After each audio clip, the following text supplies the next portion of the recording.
Today's episode, I mentioned it yesterday, is going to be about feelings. Feelings are weird. Feelings are weird. Oh, thank you so much. I appreciate that. Feelings are weird, and the reason that feelings are weird is for probably a bunch of reasons, but I'm going to give you a couple. Number one, most of us have felt shamed into having feelings. There's been some moment in our life where we were willing or vulnerable to share how we were feeling or our emotions, and we were shamed, we were shamed for it, or we were put down, or we were somehow embarrassed. If you are a male, you probably heard things like, men don't have feelings, men don't cry, brr, brr, brr. Because the boomer generation and, most of our parents probably still lived in that kind of mindset and mentality where feelings were weak and they were not to be shown and they were to be, dealt with in your own private space whenever, you felt like it was necessary to take care of those. And so I really want to address feelings. I'm going to address it from a couple different standpoints. One of those standpoints is going to be ultra masculinity. So I say that because I typically don't like to get real specific about certain things. I did do an episode on masculinity not too long ago, but it was more about toxic behavior, like entitlement, feeling, showing up into a room and feeling like somebody owes you something, whether they do or not. And I'm going to end up addressing some of this feeling thing. I know men and women who handle it both, the same way. Friends who are LGBTQ, people of color, white people. Let me say it this way: how we identify as a human has no bearing on how we feel feelings. How we identify as a human, and maybe better to say how we were raised, does have an impact on how we share those feelings. This is going to be my point. Man, glad I was able to get there. I'm gonna start the podcast. Y'all ready? Let's do this damn thing.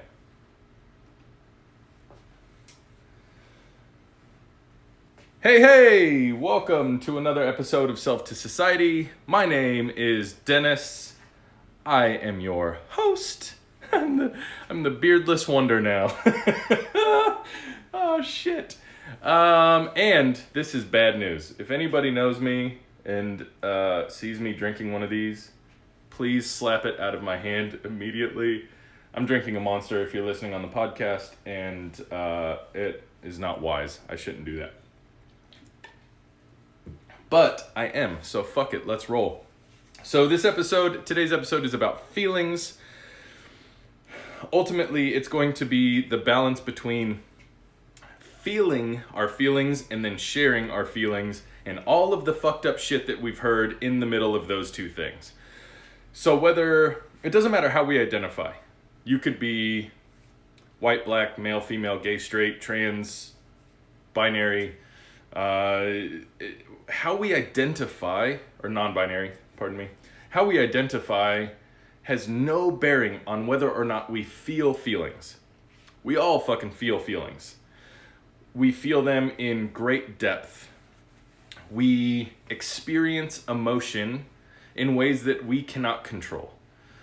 So let me say this. When I say feel feelings, I mean experience emotion. I mean experience something that moves you either mentally or physically, positively or negatively, with joy or depression, with laughter or with tears. So really, truly, when I say feel feelings, I am meaning experiencing the gamut of what it is to be a human and experience emotion and things that we don't always know how to understand. Feelings are confusing as fuck. Sometimes they come out of nowhere. Sometimes they feel totally unwarranted. Sometimes we can't control them. I don't know about you, but for me, as a, straight white male, I cry in public a lot. For what it's worth, I have these moments in my life where I just can't not.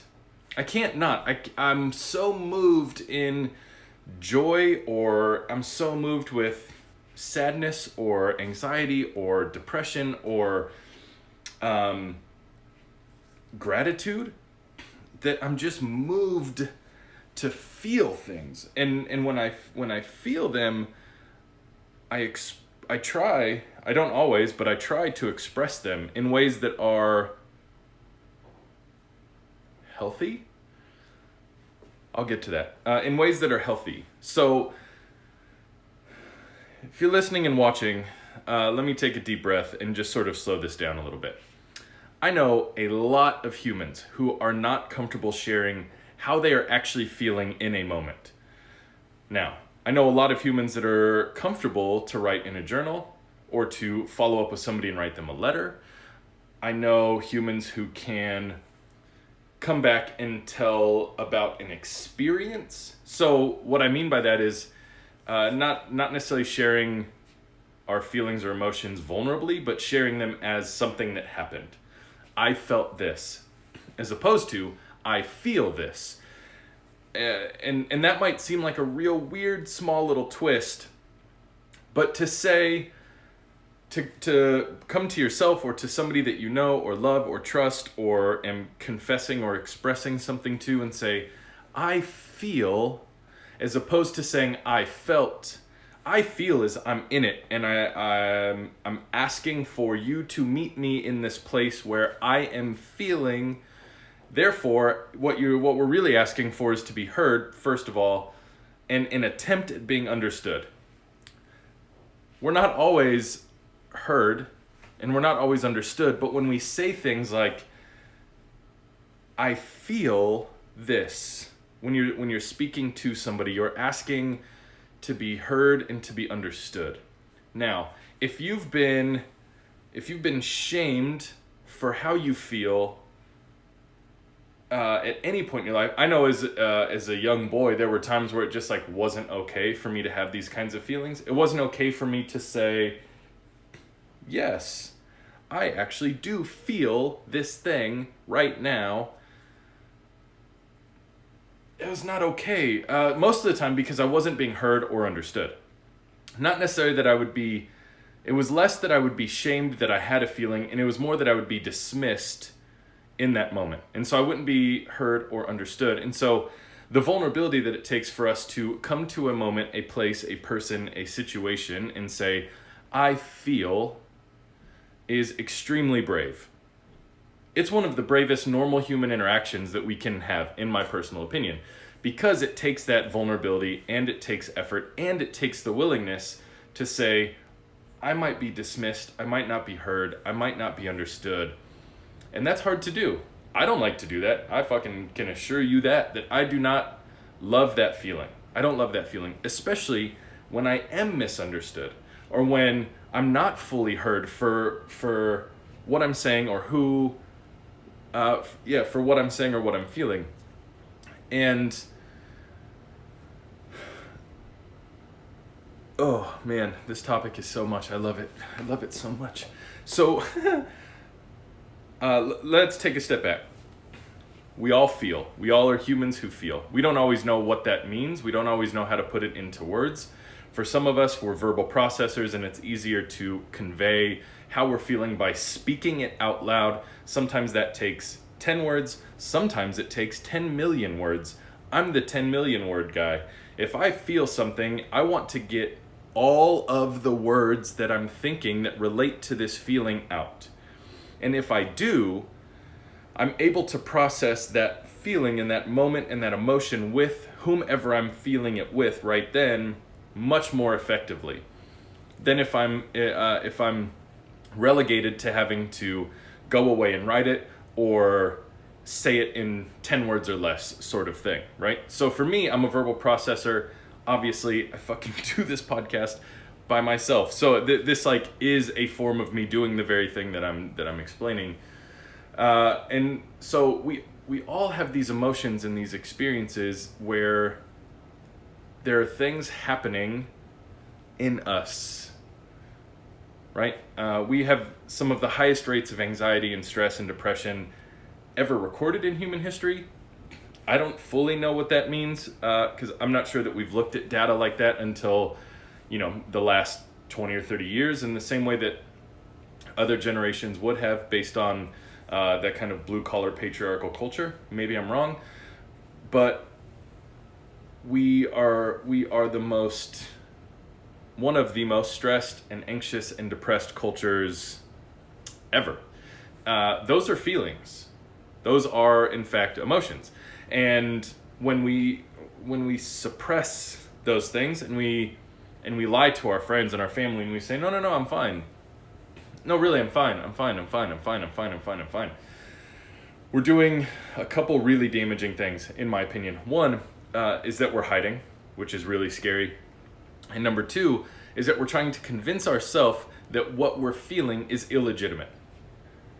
And even if we're not trying to do that, right, we are in fact convincing ourselves that what we're feeling is not legitimate by saying, no, I'm fine, it's okay, I'm fine, it's okay, I'm okay, it's okay, I'm fine, it's okay, fucking blah.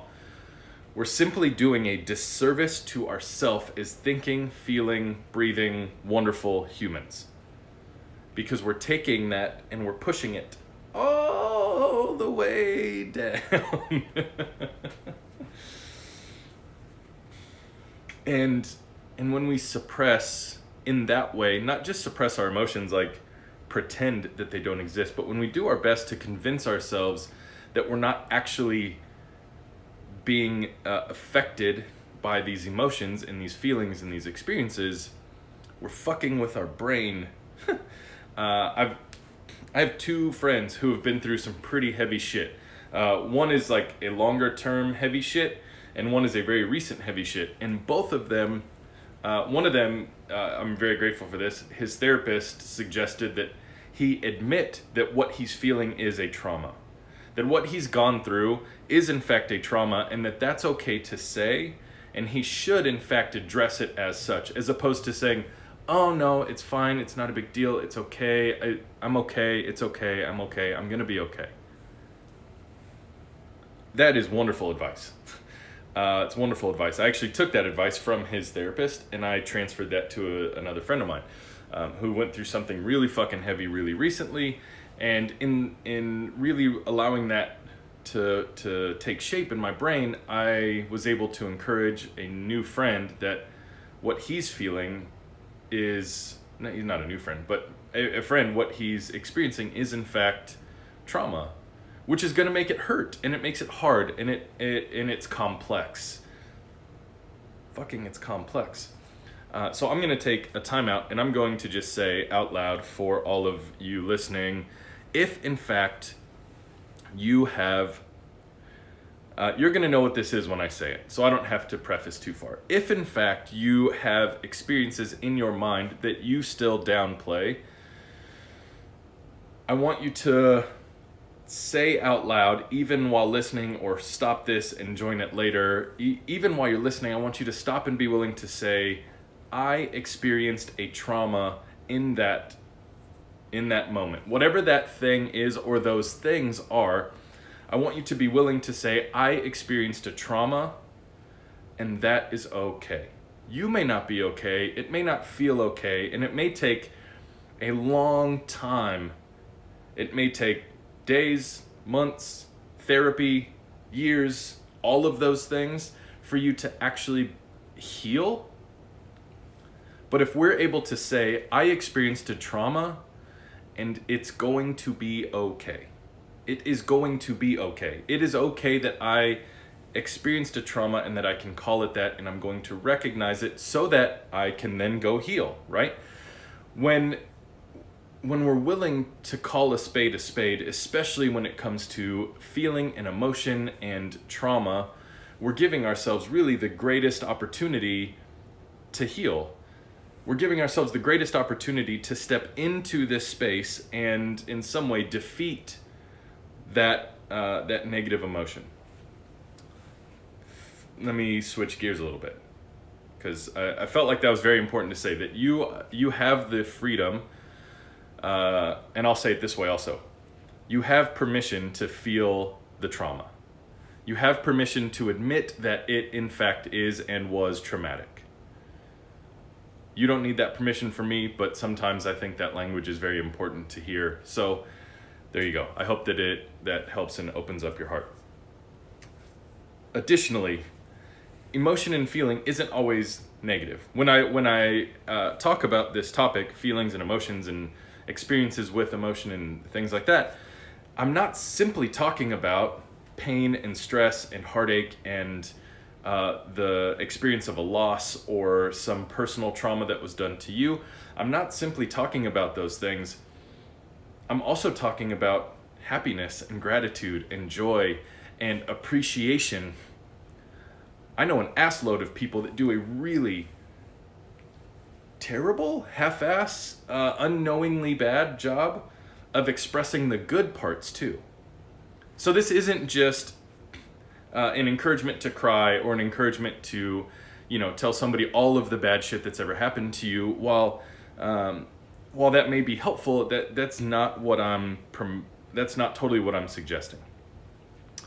I am also suggesting, though, that it is okay to feel good.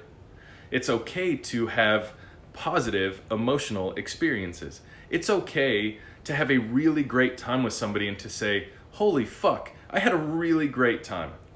It's okay to be in the presence of somebody that you know and love and trust and tell them, I'm really safe here. I'm comfortable here. Thank you for allowing me to feel safe, to feel this joy of being in your presence. It's okay to say that you love somebody. It's okay to say that you really are appreciative of somebody in your life. And I think in some of my experiences, in the same way that we can run from that negative emotion because there's a vulnerability there, and we don't want to feel judged, or we don't want somebody to know that we've been through this thing, or like that there's a certain element of whatever that we're hiding from. I believe that people hide from the good as well, because that also is vulnerable. Like, fucking how many of us have gone on the limb to tell somebody like, man, I really appreciate you, I like you, I love you, I'm grateful for you, any of those things, and had the other person go, yeah, but I don't really feel the same way, right? We, I don't know why I turned that into a grandma voice. We don't feel the same way. Fuck. I've felt and experienced people run from the good as well. Because it is vulnerable. It does take energy and effort and a certain amount of space to say, I'm going to put my heart out here, right? So far I've covered a handful of things, and I've done it very quickly. I hope to expand on all of these things as Self to Society progresses. So thus far I've covered just the idea that we all are human. It doesn't matter how we identify ourselves in this human experience. We all feel and we all have feelings. We experience emotion, both highs and lows, goods and bads. We all feel those. So there's no question there. I'll answer that at the end if that's okay. There's no misunderstanding that we all feel. Okay. Additionally, feelings are not monsters that we have to run from. Feelings are human experiences that we can own. They're not monsters that we have to run from. When we're feeling these feelings and we're willing to express them to somebody, we want to be heard and understood primarily. Like, every once in a while it's just get it off my chest. But even for all of us, I know that especially if you are, and when I say things like this, don't take it like so to the ultimate end. However, if you are a female and you're listening to this, there might have been a time in your life where you said, I don't want you to say anything, I just need you to listen. Right? At least that I've heard that. I've been told that. I don't need you to say anything, I just need you to listen. So really, when we're willing to express something, we want to be heard and understood. I really believe that. There is the freedom to process these emotions however we choose. Could be a journal, could be a friend, could be a therapist, should probably be the trifecta of those. And additionally, it isn't just negative emotion, it's also positive emotion that we run from.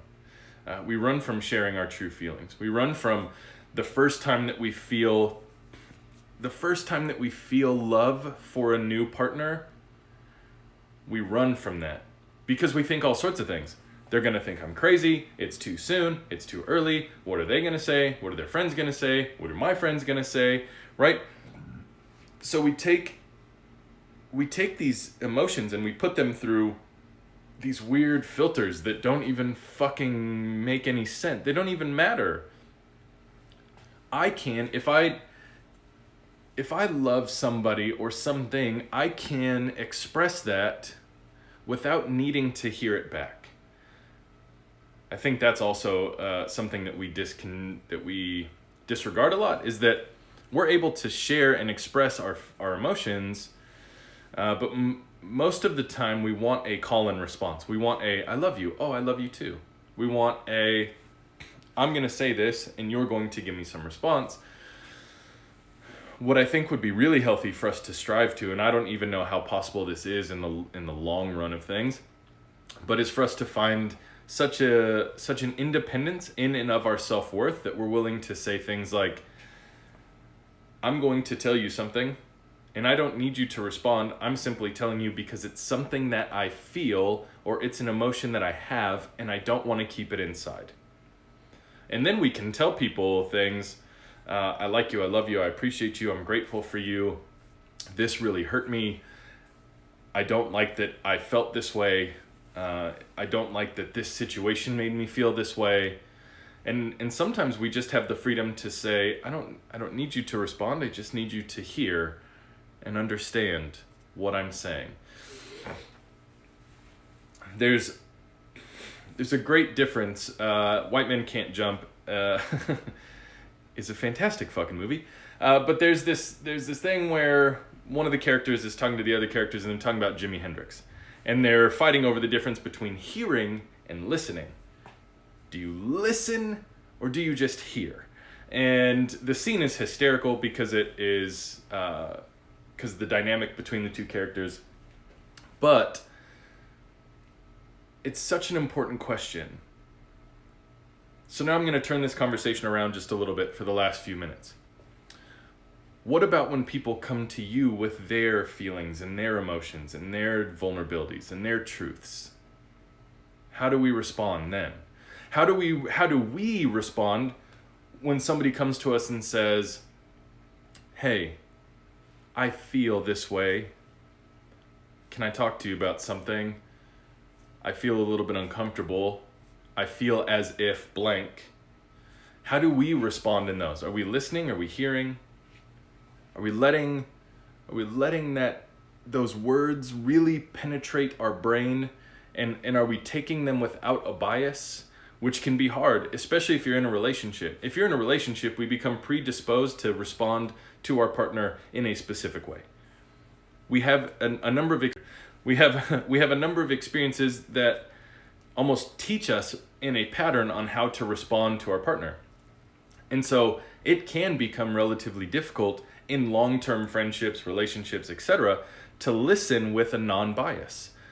However, I'm asking that we all try to do that, that we become aware of our listening brain, that we become aware of how that element of communication plays out for us. When, in fact, somebody is willing to share with us, when somebody is being vulnerable with us, when somebody is offering up a piece of their soul,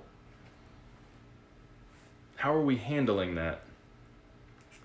I just think it would be unfair for me to approach this only about you being, or us being heard, and not about us also hearing other people and truly listening to what somebody is expressing and has to say, and how they're communicating those things. Because it's one thing to just say, I feel this way, and we process that like very basic information, but it's another thing to really try to understand how somebody feels is affecting them physically, is affecting them emotionally, is affecting their their own self-worth, their own confidence level, their own space within themselves. I know that for me, many times in my fucking adult life, have I said things like, hey, I feel this. And the response was less than desirable. Ultimately, I don't think I was heard or understood. And let me say it better. Ultimately, I think somebody heard me, but I don't think that what I said was understood without a filter or a preconceived bias of that moment. It's happened thousands of times in my adult life. And it's one of the reasons why I'm so goddamn passionate about communicating. It's one of the reasons why I take words so motherfucking seriously. I take words so seriously. Each and every word I use is thought through. Most, it depends on how many beers I drink, let's be honest. Most of the words I use are thoughtful. I really do think through, okay, in this conversation, in this moment, what is the actual combination of words that I need to string together to appropriately communicate what it is that I'm trying to say, or how I'm feeling, or what I'm trying to express to another person in a poem, when I'm writing copy for a client. Like any of the things, I'm so thoughtful about words because each individual word has a fucking meaning. It seems so simple in here that words have meanings, therefore we should use them with a little bit of reverence. And many of us don't use words with reverence. Many of us just throw words around like they are, like it's fucking, I don't know. I don't have a good analogy. Most of us use words a little bit willy-nilly. And we use words in a way where it's going to be okay to say I'm sorry later. I have done that. I don't like to do it. I would rather be thoughtful about the words I'm using, and be really considerate and intentional about choosing those words so that I'm communicating literally what I'm saying. I'm actually saying what I'm thinking or what I'm feeling or what I'm trying to express are the exact words coming out of my mouth. Do you see the words that come out of my mouth? Hear the words? Do you see the words? The fuck? Do you hear the words that are coming out of my mouth? Anyway, I fucked that movie lineup. Man, oh man. This episode is, I hope, helpful. I tried really hard to not make this about any particular person or type of person.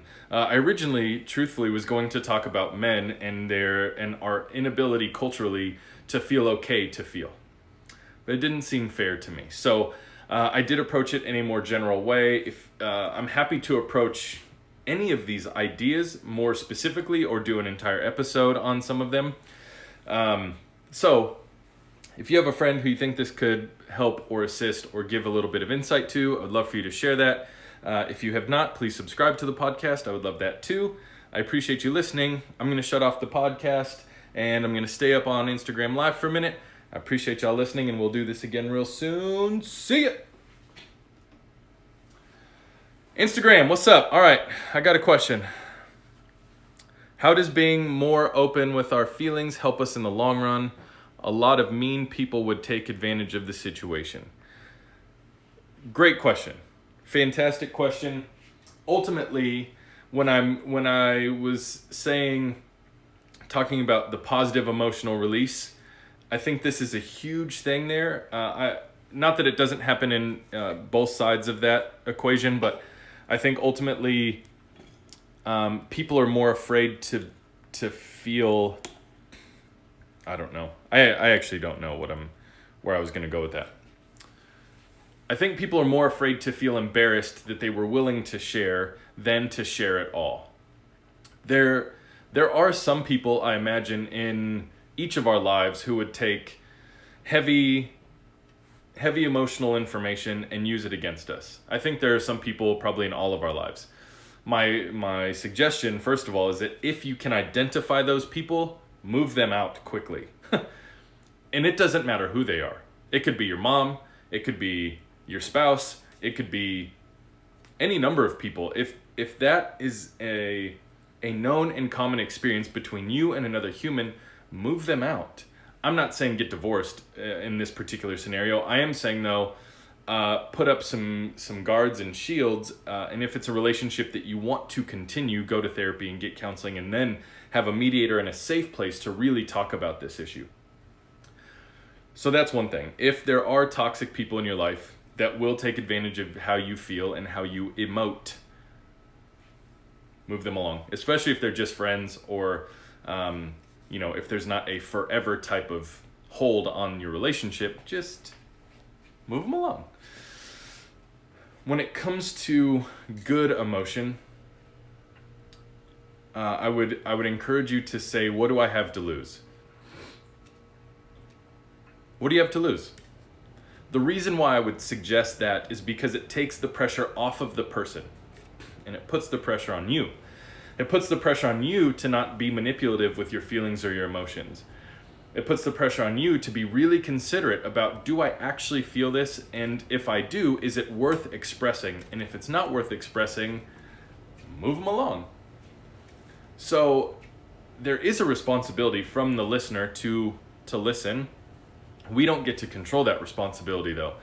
So in the long run, to answer your question, what I think this does is a few things. I think, number one, it will allow you to weed people out of your life who you can identify that aren't trustworthy. Number two, it will deeply strengthen your relationships for the people that you do still have.